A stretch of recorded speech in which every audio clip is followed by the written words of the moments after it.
Hi friends, welcome to Sai Meenu's kitchen. நம்ம இன்றைக்கி என்ன பார்க்க போகிறோம்னா, ஒரு சாஃப்டாக ஸ்பாஞ்ச் கேக் எப்படி பண்ணலாம் அப்படிங்கிறது தான் நம்ம இன்றைக்கி பார்க்க போகிறோம். வெனிலா ஸ்பாஞ்ச் கேக் இப்போது அது எப்படி பண்ணலாங்கிறத நம்ம பார்க்கலாம். நான் ஒரு கப் அளவு மைதா எடுத்திருக்கிறேன், 250 ml. இப்போது ஒரு பிஞ்ச் தூளுப்பு, 1/2 teaspoon baking soda, baking powder 1 teaspoon. இப்போது இதை நல்லா ஜலிச்சு எடுத்துக்கலாம். ஜலிக்கும் போது ஒரு 3 தடவை நம்ம நல்லா ஜலிச்சு எடுத்துக்கலாம். அப்போது நம்மளுக்கு கேக் நல்லா சாஃப்டாக சூப்பராக வரும். இப்போது 3 தடவை நம்ம நல்லா சலிச்சு எடுத்துக்கப்புறம் அதேமாதிரி இதில் சேர்த்துருக்கக்கூடிய ஒவ்வொரு இன்க்ரீடியன்ஸும் நல்லா மிக்ஸ் ஆகி வரணும். அதனால தான் சொல்கிறேன், 3 தடவை ஜலிச்சுட்டு அதை ஒரு ஸ்பேட்சில் வச்சு நல்லா மிக்ஸ் பண்ணி கொடுத்துர்லாம். நம்ம சேனலில் நிறைய கேக் ரெசிபீஸும் அது மட்டும் இல்லாமல் வேறு ரெசிபீஸும் நான் போட்டிருக்கிறேன். நீங்கள் பார்க்கல அப்படின்னா கண்டிப்பாக போய் பாருங்கள்.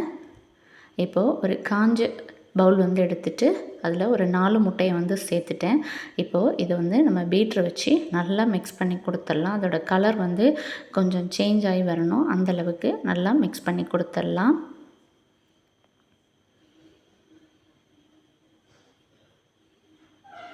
இப்போது ஓரளவு நல்லா கலர் சேஞ்ச் ஆகி வந்துருச்சு. இப்போது இந்த டைமில் நம்ம இதில் சுகர் ஆட் பண்ணணும். 1 கப் அளவு மைதா எடுத்துருந்தோம் பாருங்கள், அதே கப்பில் 1 கப் அளவு ஒயிட் சுகர் அளந்து எடுத்துட்டு பவுட்ரு பண்ணி எடுத்திருந்தேன். இந்த கப்புக்கு 1 கப் அளவு 250 ml, அதாவது சுகரை அளந்து எடுத்துட்டு அதுக்கப்புறம் பவுட்ரு பண்ணி நான் அந்த பவுலில் வச்சுருக்கிறேன். இப்போ இதை 3 பேட்சாக நம்ம இதில் கொஞ்சம் கொஞ்சமாக நம்ம சேர்த்து பீட்ரு வச்சு நல்லா மிக்ஸ் பண்ணி கொடுத்துடலாம்.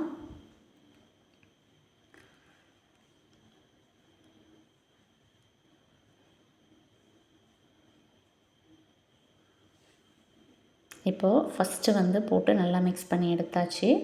இப்போது செகண்ட் பேட்ச் நம்ம போட்டுக்கலாம். போட்டுட்டு நல்லா மிக்ஸ் பண்ணி கொடுத்துடலாம். அதாவது நம்ம சுகரை பொடி பண்ணாமலும் பண்ணலாம். இது மாதிரி பொடி பண்ணிவிட்டு பண்ணும்போது இன்னும் கூட நம்மளுக்கு நல்லா வரும். அதனால தான் சொல்கிறேன். இப்போது ரெண்டாவதும் நம்ம பீட் பண்ணி எடுத்தாச்சு. அடுத்து இருக்கக்கூடியது திரும்ப எல்லாத்தையுமே நான் இதில் சேர்த்துட்றேன். சேர்த்துட்டு நம்ம பீட் பண்ணிக்கலாம். லோ ஸ்பீடில் வச்சு பீட் பண்ணிக்கணும். இப்போ பீட் பண்ணியாச்சு. நெக்ஸ்ட்டு இதில் ஒரு 1/4 கப் அளவு ரைஸ் பிராண்ட் ஆயில் நான் சேர்த்துக்கிறேன். 1/4 கப் அளவுங்கிறது 60 ml. நீங்கள் பட்டர்னாலும் சேர்த்துக்கலாம், அது நம்மளோட இஷ்டம்தான். பட்டர் சேர்த்துக்கிட்டிங்க அப்படின்னா அதை மெல்ட் பண்ணிவிட்டு சூடு எல்லாமே ஆறின பிறகு சேர்த்துக்கோங்க. ஃப்ளேவருக்கு வேனிலா எசன்ஸ் 1 டீஸ்பூன் அளவு நான் சேர்த்துக்கிறேன். அது நம்மளோட முட்டையோட ஸ்மெல்லை நம்மளுக்கு காமிக்காது. அதனால் 1 டீஸ்பூன் அளவு போதும். இப்போது இதையும் நம்ம நல்லா பீட் பண்ணிக்கலாம். லோ ஸ்பீட்லேயே தான் நான் பீட் பண்ணிக்கிறேன். இது நல்லா பீட் பண்ணி வரும்போது நல்ல நுர மாதிரி சூப்பராக நம்மளுக்கு இந்த பேட்டர் நம்மளுக்கு கிடைக்கும்.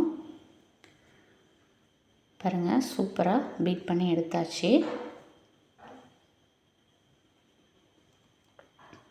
இப்போது இதை நம்ம ட்ரை இன்க்ரீடியன்ட்ஸ் ஜலிச்சு வச்சுருந்தோம் பாருங்கள், அதை கொஞ்சம் கொஞ்சமாக இதில் நம்ம சேர்த்துக்கலாம். ஃபஸ்ட்டு கொஞ்சமாக நான் சேர்த்துட்டு மெதுவாக ஒரு சைடாகவே மிக்ஸ் பண்ணி கொடுக்கணும். இது மாதிரி ஒரு விஸ்க் வச்சுட்டு நல்லா மிக்ஸ் பண்ணி கொடுத்துடலாம். நான் வீடியோ லென்த்தாக போகக்கூடாது அப்படிங்கிறதுக்காக நான் ஃபாஸ்ட் மோடில் போட்டிருக்கேன். நீங்கள் மிக்ஸ் பண்ணும்போது மெதுவாக மிக்ஸ் பண்ணிக்கோங்க. இப்போது ஃபஸ்ட்டு மிக்ஸ் பண்ணி எடுத்தாச்சு. இப்போ ரெண்டாவது பேட்ச் நான் போட்டுக்கிறேன். போட்டுட்டு நல்லா மிக்ஸ் பண்ணிக்கலாம். திரும்பவும் சொல்கிறேன், மிக்ஸ் பண்ணும்போது மெதுவாக தான் மிக்ஸ் பண்ணணும். அப்போ தான் நம்மளுக்கு கேக் நல்லா சாஃப்டாக சூப்பராக வரும். இப்போது 3 பேட்சாக நான் இதை மிக்ஸ் பண்ணிக்கிறேன். இப்போ லாஸ்ட்டு நம்ம இதில் சேர்த்துக்கலாம். சேர்த்துட்டு நல்லா மிக்ஸ் பண்ணி கொடுத்துடலாம். இது நான் 1 கிலோ கேக் குள்ளே பேட்டர் தான் நான் இதில் காமிச்சிருக்கிறேன். 1 கிலோவுக்கு நம்மளுக்கு சூப்பராக இருக்கும் இந்த கேக்கு. நான் சொல்லியிருக்கிற மெஷர்மெண்ட்டில் நீங்கள் பண்ணிங்கன்னா ரொம்ப நல்லாயிருக்கும். பாருங்கள், நல்லா மிக்ஸ் பண்ணி கொடுத்தாச்சு. நம்ம சேனலை இது வரைக்கும் நீங்கள் சப்ஸ்கிரைப் பண்ணலை அப்படின்னா மறக்காமல் சப்ஸ்கிரைப் பண்ணிக்கோங்க. இப்போது ஸ்பேச்சுலா வச்சு சைட்லெல்லாம் எடுத்து விட்டுட்டேன். பாருங்கள் அந்த பேட்ரு எவ்வளோ சூப்பராக நல்லா இருக்குது பாருங்கள், சாஃப்டாக பார்க்குறதுக்கே சூப்பராக இருக்குது. இப்போது கேக் டின் வந்து நான் வந்து எடுத்துருக்கிறேன் 7 இன்ச்சுக்குள்ளது. அதில் பட்டர் அப்ளை பண்ணிவிட்டு பட்டர் ஷீட் வச்சு அதுலேயும் பட்டர் வந்து அப்ளை பண்ணியிருக்கிறேன். இப்போ இதில் வந்து ஃபில் பண்ணிவிட்டு நம்ம வந்து ஒரு டூத்பிக் வச்சு ஏர் பபிள்ஸ் எதுவுமே இல்லாமல் நல்லா இது பண்ணிக்கலாம். பண்ணிவிட்டு நல்லா டேப் பண்ணிவிட்டு நம்ம வந்து குக்கரில் வச்சுக்கலாம். இப்போது குக்கரில் வச்சுக்கிறேன் நான்.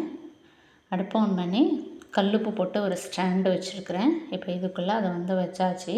வச்சுட்டு நல்லா மூடி போட்டு நம்ம வந்து இதை ஒரு 45 மினிட்ஸ்க்கு பேக் பண்ணிக்கலாம். ஃபஸ்ட்டு குக்கரை வந்து உப்பு போட்டு ஒரு 10 நிமிஷத்துக்கு வந்து ஹீட் பண்ணிக்கணும்.